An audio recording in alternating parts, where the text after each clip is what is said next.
Bueno, aquí de nuevo, espero no tardarme tanto, sé que voy más rápido. Manejo endoscópico de la necrosis pancreática, nada que divulgar. Voy a skipear los objetivos por cuestión de tiempo y vamos a empezar con una pregunta. A ver si atendieron a mi presentación de ahorita. Un paciente de 40 años ingresó hace 5 días con una pancreatitis aguda, moderada, severa debido a cálculos biliares. El paciente presentó dolor abdominal, signos vitales están ahí, los pueden leer, no está tan hipotenso, no está taquicárdico, no tiene elevación de los blancos, la bilirrubina está a 1.5. ¿Cuál es el siguiente paso? Le hacemos un ERCP urgente, le damos antibióticos, conservador con líquido.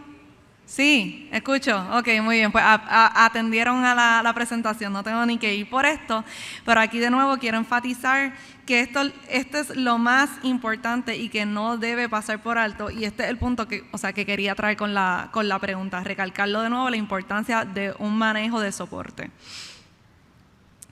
Cuando hablamos de las pancreatitis, de las colecciones peripancreáticas, hay que definirlas según la clasificación revisada de la Atlanta. La podemos dividir según el tipo de pancreatitis y en el tiempo de presentación, entiéndase fase temprana, fase tardío.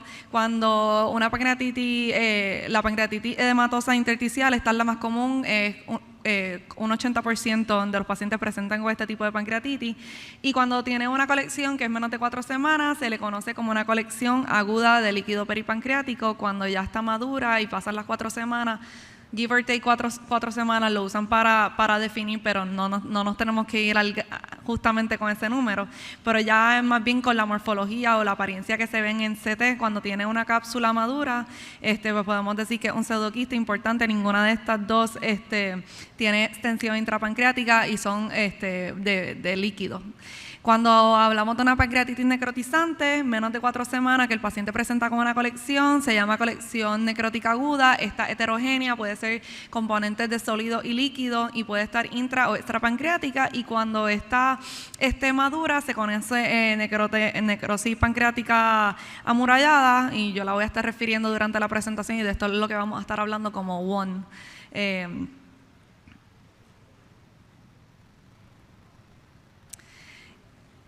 Una cosa bien importante sobre las indicaciones para tratar estas colecciones es que la mayoría de estas colecciones peripancreáticas van a permanecer estériles, no se van a infectar, y en muchos de los casos se resuelven espontáneamente sin intervención. Si se van a llevar un mensaje de esta presentación, no hay que tratar todas las colecciones peripancreáticas que uno se encuentra. Se recomienda solamente el drenaje cuando aparecen síntomas como dolor abdominal, refractorio, síntomas que piense que la colección está causando una obstrucción gástrica, duodenal, biliar, síntomas de infección, signos de infección, sin ningún otro foco que explique por qué el paciente está deteriorando, anorexia, pérdida de peso. El tamaño por sí solo no es una indicación para drenaje. Muchas veces ven una colección de 10 centímetros y el paciente está como si nada comiendo, no hay que drenarlo. Pero sí tienen más, a medida que sea más grande la colección, pues más probabilidades de tener síntomas, pero no una indicación. Históricamente, estos tipos de colecciones se trataban con cirugía, pero con la introducción del ultrasonido endoscópico y las prótesis que tenemos, pues el manejo ha cambiado a uno menos invasivo, además de que con la cirugía pues uno tiene una alta mortalidad y morbididad. Y ahora mismo la primera línea terapéutica es un drenaje un drenaje transmural guiado por el ultrasonido endoscópico, y eso es de las cosas que más me gustan hacer. Esto, obviamente, los holandeses, otra vez aportando un montón a todo lo que es del páncreas. Ellos apoyaron un manejo con unos estudios que publicaron, en que el enfoque del manejo de estas colecciones es uno escalonado. El Tension Trial ellos evaluaron pacientes en 6 meses que se trataron con un surgical step-up approach versus un endoscopic step-up approach y no vieron diferencia en mortalidad ni complicaciones, pero sí los pacientes que se trataron por endoscopía tuvieron menos desarrollo de fístula y menos tiempo en el hospital. Ya la extension lo evaluaron por más de 6 meses y otra vez los pacientes que se trataron endoscópicamente tuvieron menos formación de fístula y menos rehospitalizaciones. So que se ha demostrado, ¿verdad?, que un manejo endoscópico es favorable para el paciente. El drenaje percutáneo, no lo quiero dejar pasar por alto, también juega un papel importante, no lo podemos abandonar. Muchas veces cuando estas extensiones no están en el abdomen central, que se extienden al área de los gutters, de los paracolic gutters o la área pélvica, que no podemos llegar con un drenaje transmural, pues aquí el drenaje percutáneo juega un papel importante. Estamos muchas veces en sitios donde no hay un gastroenterólogo intervencional, so que hay que manejar al paciente. Aquí también el drenaje percutáneo puede servir, o pacientes que están súper enfermos que no van a tolerar una anestesia general, pues también podrías considerar. Pues hablando del manejo de las colecciones, lo ideal es esperar 4 semanas cuando ya se haya formado una pared madura para poder drenar estas colecciones. ¿Por qué? Porque baja el riesgo de perforación, de peritonitis, de sangrado. Pero la infección de la necrosis pancreática puede ocurrir en menos de 4 semanas. Algunos signos que nos dicen que la colección puede estar infectada es, ¿verdad?, el paciente sigue deteriorando, burbujas de gas que no se expliquen por una fístula entérica o una biopsia percutánea que demuestra que la colección está infectada. So que si tienes un paciente que está con un deterioro clínico, tienes que manejar la colección, pero tú dices, han pasado 2 semanas, ¿qué hacer? ¿Dreno o no? Pues yo me voy a estar refiriendo mucho en lo que yo hacía en Mayo Clinic, que no es lo que actualmente estoy, ¿verdad? Estoy en un sitio académico, yo estoy ahora en Puerto Rico, un sitio que estoy trabajando privado, pero usualmente nosotros estamos bien cómodos drenando estas colecciones cuando no tenían ni una pared formada, madura. O sea, nada más de ver un poquito de pared ya nos sentíamos cómodos en drenarla. Algo que nosotros hacíamos es que hay unos estudios que apoyan el drenar estas colecciones cuando sea necesario en menos de las 4 semanas. Este estudio fue publicado por el grupo de Minnesota en el Red Journal de 305 pacientes con pancreatitis necrotizante, el cual un 63% requirieron intervención, y de esos 63%, o sea, de esos 193 pacientes, 76 se sometieron a una intervención temprana, entiéndase, menos de las 4 semanas. La mayoría de estos pacientes que necesitaron una intervención temprana fue porque tenía infección, o sea, el 91% tenía infección, o que había que controlarlo. Sí, este grupo estaba más enfermo, mayor tasa de mortalidad, mayor duración de que salieran bien del hospital, pero sí ellos encontraron y demostraron que la intervención temprana, específicamente la endoscópica, era aceptable cuando era necesario. Nuestro grupo también publicó una serie en el GI en el 2020, donde comparamos 19 pacientes que tuvieron una intervención temprana versus 19 que no tuvieron intervención, y aquí el grupo con la intervención temprana, la indicación, otra vez como el estudio de Minnesota, la indicación más fuerte fue infección. El 58% nada más tenía pared incompleta. La duración fue mayor del tratamiento, el drenaje inicial, pues la medida de tiempo fue como de 23 días, pero la tasa de mortalidad y de eventos adversos fueron similares. Otra vez, haciendo hincapié que cuando este drenaje es para tratar de controlar una infección, hacerlo en menos de las 4 semanas es aceptable, sin poner al paciente en riesgo de eventos adversos. Y en este caso, este grupo que se hizo intervención temprana, el 100% tuvo una resolución de la colección sin tener que usar otras alternativas como la necrosectomía.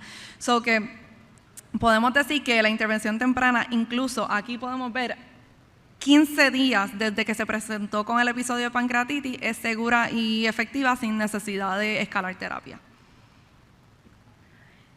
Este fue otro estudio y aquí sí estábamos comparando inmediata versus esperar en pacientes que ya tenían evidencia de pancreatitis necrotizante infectada. Y lo mismo, el drenaje temprano, los tuvieron las mismas complicaciones, la duración del hospital y los costos similares, pero algo interesante de este estudio, por eso fue que lo traje, es que 19 pacientes de los que se trataron conservativamente ya con un diagnóstico de que tenían una infección necrotizante, no necesitaron drenaje, se curaron solamente con antibióticos, y esto nos hace pensar, a lo mejor no tenemos que estar empujando tanto para estos drenajes y a lo mejor tenemos que optimizar mejor el cuidado médico, darle los antibióticos y monitorear al paciente, que no hay que salir corriendo a drenarlo. Esa es la importancia por la cual traje este estudio. Cuando uno va a hacer estos tipos de drenaje es bien importante la preparación. Hay que tener buenos estudios de imagen porque uno va a ir ya, no es que va a llegar al estudio, va a ver la colección y le va a poner el Axios en el momento. No se tiene que programar, lo voy a drenar gástricamente, de la parte duodenal, voy a necesitar 2 axios, un axio, de qué tamaño el quiste, cuánto el componente sólido, hay comunicación con el ducto pancreático que a lo mejor se beneficia de transpapilar y también transmural. Bien importante que los pacientes no estén anticoagulantes ni antiplaquetarios, o sea, idealmente se deberían suspender. Tener disponibilidad de un team de apoyo. Nuestros mejores amigos son los intervencionales y también los cirujanos, porque si pasa cualquier complicación, pues ellos nos ayudan y nosotros los ayudamos a ellos. Y los antibióticos suelen administrarse, por lo menos si un paciente está con una pancreatitis necrotizante infectada, ya va a estar en antibióticos, pero no importa el tipo de drenaje, ya sea un pseudoquiste, siempre, por lo menos la práctica de nosotros es administrar una dosis de antibiótico antes de hacer el drenaje. Cuando hablamos de este drenaje transmural, hay tipos de stents que podemos usar. Están los stents de plástico de doble cola. Esto mayormente utilizado en pseudoquiste o, ¿verdad?, que esté predominante la colección de líquidos.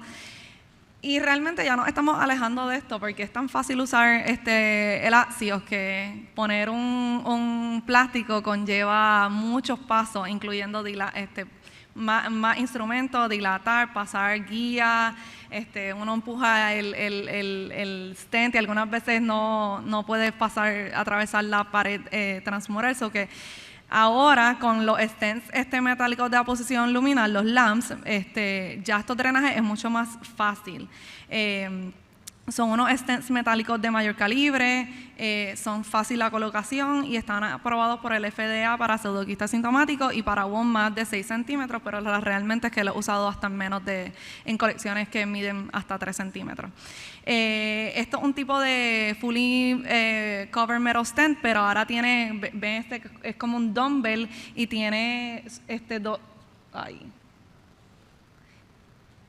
y tiene esta falange antimigratoria, o que antes el problema con los fully covered metal stent era que migraba y ahora con eso pues previenes la migración, además puedes causar tamponadas si hay un tipo de sangrado o algún liqueo.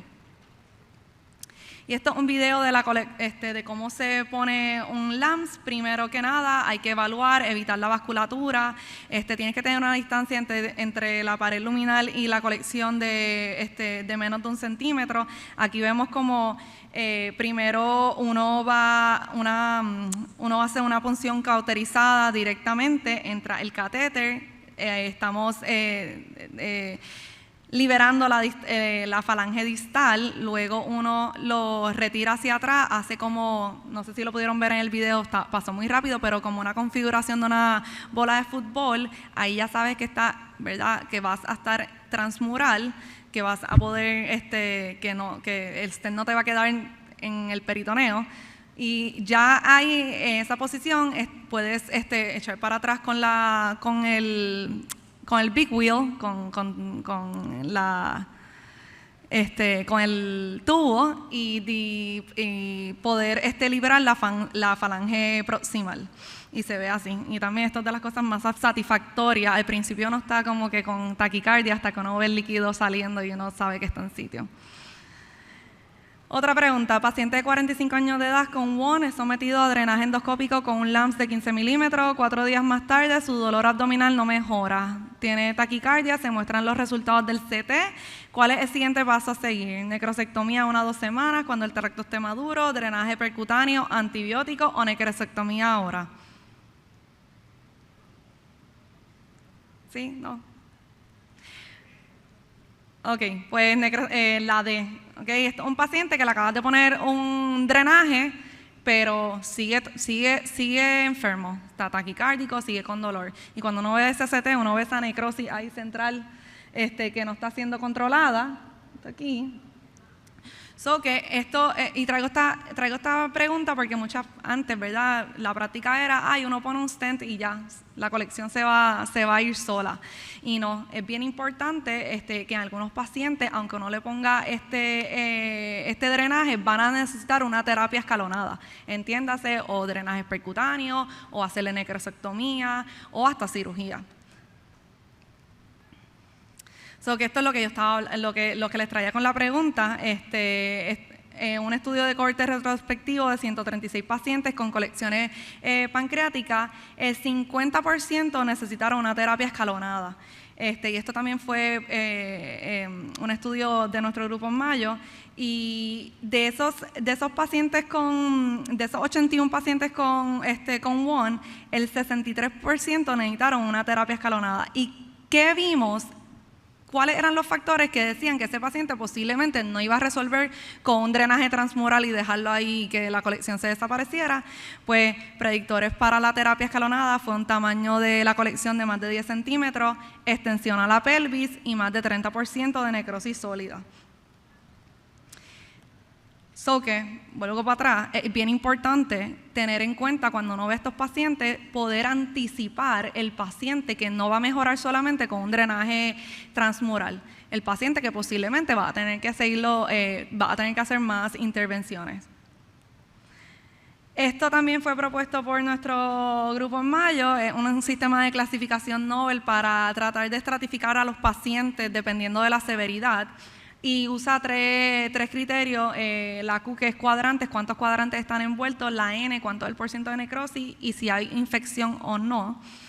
Y lo que trató fue que los pacientes se clasificaron, a los pacientes se le daba una puntuación y se clasificaron en 2 fenotipos, un WON leve o un WON severo. Y se examinó la morbilidad, la mortalidad, los efectos adversos relacionados con el tratamiento y la atención médica de los 2 grupos.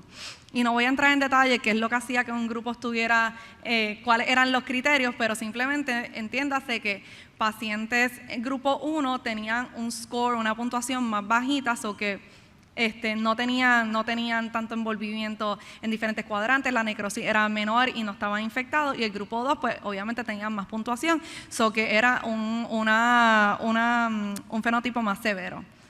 Y lo que pudimos ver es que el grupo más severo, que era el grupo 2, necesitaron más necrosectomía, más duración para la resolución del WON, más intervenciones percutáneas y quirúrgicas, mayor morbilidad, hospitalizaciones prolongadas, que implica que este paciente va a ser más costo para el hospital, peor calidad de vida, mayor uso de recursos sanitarios, que esto es para tratar de, lo mismo que en el estudio que había mencionado anteriormente, tratar de identificar de antemano quiénes son los pacientes que hay que estar más atentos y darle más tratamiento.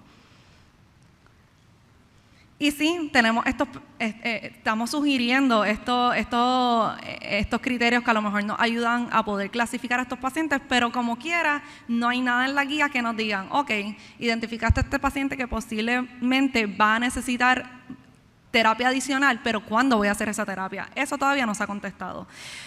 O lo hago en el momento que pongo el stent transmural inicial, espero un tiempito, le hago una imagen de nuevo a ver cómo está la colección y lo vuelvo y lo traigo. Por lo menos en nuestro grupo la práctica es que lo esperábamos al menos una semana para que ese tracto que acabamos de crear esté maduro, porque es que ahí es que vienen la mayoría de los problemas. Cuando tratas de entrar al tracto, pues puedes desprender el stent, puedes causar sangrado, que bien importante asegurarse de que ese tracto esté maduro, pero hay pacientes que necesitan, como el paciente que presenté, a los 3 días porque está enfermo. So que en ese caso sí se podría hacer la necrosectomía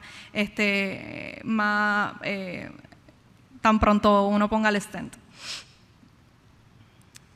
So que esto es un estudio de una evidencia de un corte grande nacional a favor de la necrosectomía al momento de poner el LAMS, y un estudio retrospectivo de 271 pacientes, 69 tuvieron necrosectomía al momento de ponerle el stent y 202 no, y en el grupo donde se hizo la necrosectomía inmediatamente no hubo diferencia entre el éxito técnico o clínico, y los eventos adversos fueron similares y la cantidad de secciones de necrosectomía para la resolución del WON fueron significativamente más bajas.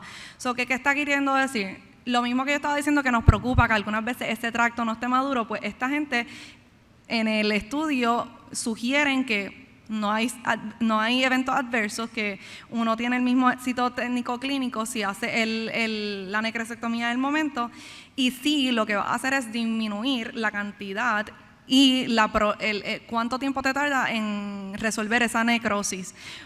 Porque se entiende que, ¿cuál es el razonamiento? Que si tú haces una necrosectomía en el momento que estás poniendo un stent transmural, tú estás sacando esa necrosis, removiéndola rápidamente. Eso que obviamente pues el paciente posiblemente se va a curar más rápido y va a requerir menos intervenciones.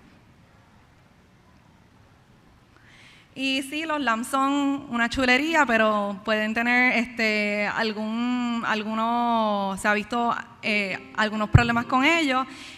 Básicamente el riesgo, el evento adverso que más se veía era el sangrado, delayed bleeding. En este estudio, pues, se observaron que usualmente este sangrado era a las 3 semanas.